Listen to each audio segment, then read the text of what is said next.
contrary to popular belief, convicts have wives too. I remember, and I did a video where I was talking about the correctional officer was riding me around from cell to cell to put me in a cell going to the hole. So anyway, I talked about that, but I go into the cell, you know, or the cell when the dude talk about they gonna rape me and whoop me and all that stuff. So the CO finally put me in the cell, you know, when I told him, put me in the cell. So about the third week in the cell, I guess me and the two cellmates, we done got pretty cool and stuff like that. And so I had started writing my woman these crazy letters, you know, telling Corinthia, you know, you could go ahead on with your life, you know, you probably only wanted me for my money anyway, and this and that. So I was writing all kind of stuff. I was spazzing, right? So then I'm writing them letters back to back to back. I ain't got nothing else to do, so I'm writing back to back. And so I'm waiting to receive mail. So I guess Marcelli and them know I was doing so much writing, you know, I guess, you know, they thought that I was waiting on mail too. I guess by the way I was acting when the people come by to bring the mail, right? So anytime I don't get mail, you know, I probably feel kind of, you know, they probably felt my pain. So I was asleep one day, and then I heard somebody say, "Campbell, you got mail." And so I jumped up out of my sleep and I ran to the door. I could hear the keys dangling, and I look out the crack. I could see the officer walking down. So I'm like, "CO, here I go, Campbell. Here go my mail. You can give me my mail." So I thought he wasn't gonna give me my mail because I ain't answered. I'm like, "CO, you know, here I go, Campbell. Get my mail." So my two cellmates, so they laughing, you know, they sniggling and giggling, you know. So they like, "Nah, man, that was us playing, man. You ain't got no mail." So like, I was like, really, you know, really waiting on my mail. So I said, "Man, let me tell y'all something, man. That shit y'all talk about y'all was gonna do, when I first came to the cell, I said, y'all do that shit again, bro, y'all gonna have to whoop me and him." You know what I mean? So after another week passed by, I don't get no mail. And so the CO come to the cell. "Campbell, you got a visit." Now, I had never had a visit since I had been to USP Atlanta. "Campbell, you got a visit." I said, "Man, look here, man. Don't play with me, man. I don't play with y'all, man. Find you somebody else to play with, man." So he said, "All right then, well, don't cuff up then. You won't go to visit. What you gonna do?"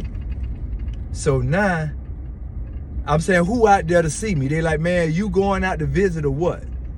You know, because I don't know if it's a lawyer. I don't know who it is, because in USP Atlanta, you have all those lawyer visits and all that stuff. People start labeling you as being hot or being a rat, right? So I cuff up, and they you know, up to the door, and put my wrist out of the door, out of the slot that they had in the door.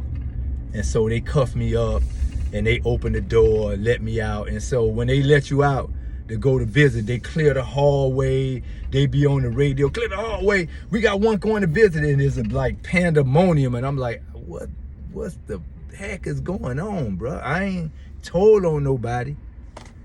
So anyway, I get to the visiting part, the visiting room. And I see Corinthia there. She with my two daughters, you know. And I walk in, and I'm happy to see them.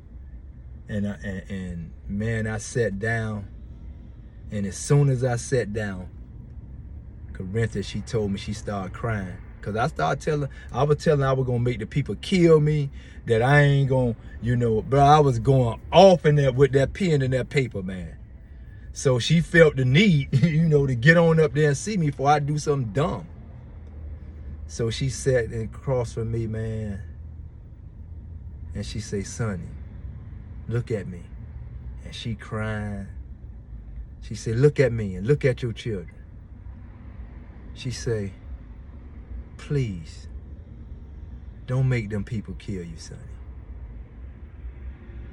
We your family. We gonna be here with you forever. But if you make them kill you, then what we gonna do? We won't be able to come see you. We won't be able to talk to you.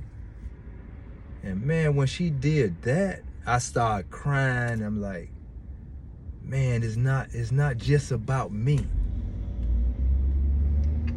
And that really touched me, and it really kind of shook me out of suicidal thoughts, to be honest with you, right? And so we have a lovely visit, a lovely 2-day visit.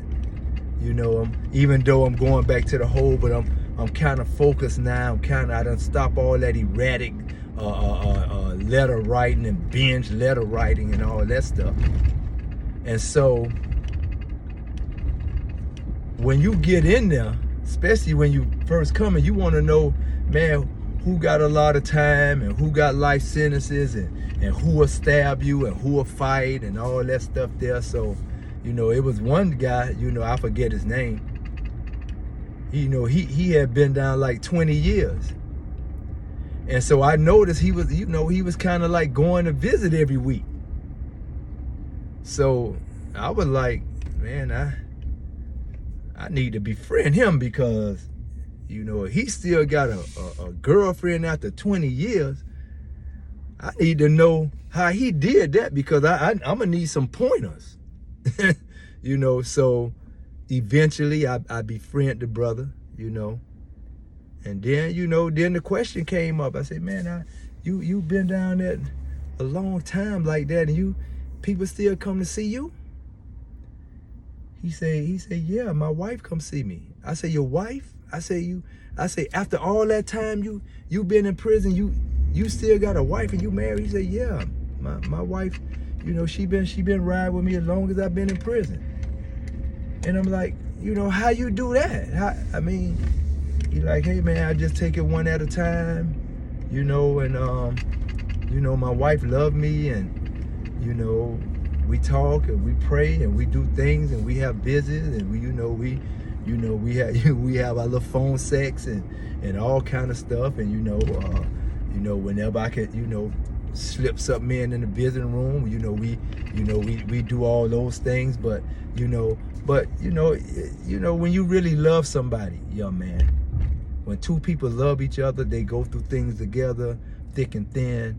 And so yeah, I go out, and my wife, she comes see me every week. And I was really, really intrigued. And they come to find out, it was a lot of people in there who had wives and girlfriends that had been sticking in there with them for all that time. And so I met my wife when she was in school. And so I'm 3 years older than her, but she was going to school when I met her. So when she was going to school and she met me, I started buying her school. When she met me, her mom ain't have to buy her no more food, no more school clothes, no more nothing. I took care of her, right? So I had been together. We had been together since we were children. And I tell you, like, that 22 years and 3 months, my wife now, Corinthia, she did every day with me. And not only that, every month of those 22 years, she sent me at least $200. She said I was her first bill. So every month, and she was a bondsman, so some months she might send 400, and it all depends on what kind of bond she write. She might send me 800 a month. And so I would save her money because I hustled in prison. And we'll talk about different ways that we hustle in prison. I'm not talking about drugs, but I used to hustle in prison. So when she would send me her money, you know, I would save it. So she may call me and say, "Oh Lord, my transmission done went out in my truck, and the devil trying me because I gave the bishop was out of town, and I did real good in the church and raised the money, and now the devil don't like that. Now my truck in the shop and I don't know where I'm gonna get the money from." I say, "Well, how much it costs, darling?" She say, "It costs $2,100. I say, "Well, just, you know, believe in Christ like you always believe. God always come through for you. So don't worry about it. Just pray on it and don't worry about it." And so I would go to the council office and, you know, write a check for $2,500 and send it out to her. And then it takes like 3 or 4 days to get there. So after she get the check and I call her, she'd be on the phone crying, Sonny, oh my God, where you get this money from to send me?" I say, "Well, sweetheart, I don't use drugs.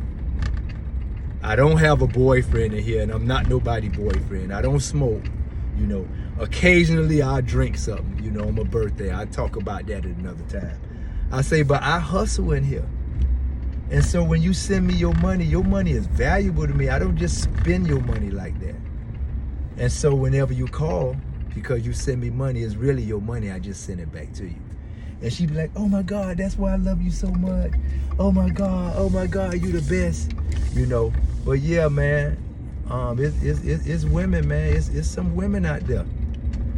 You know, it's some women that's doing a better job than Wendy Mandela did with Nelson Mandela. You know what I mean? So I'm proud to say, like, you know, I have a woman, like, bro, like, every day she rode with me in prison. And so that's why for me, like my brother Stephen said on his video last week, he said since he been out his 4 years or whatever, he ain't been with another woman. I've been out almost 8 years. I ain't been with another woman. And then the time that 22 years that I've been in prison, I ain't been with a woman. So I haven't been with another woman besides my wife in almost 30 years.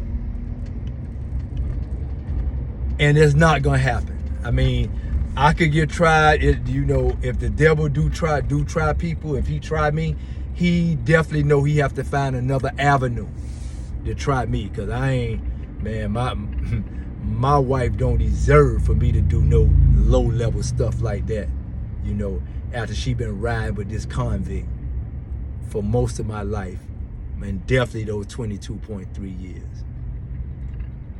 So yeah, convicts do have wives, do have people that love them, do have support systems for them, even after being in prison 20, 30, and 40 years.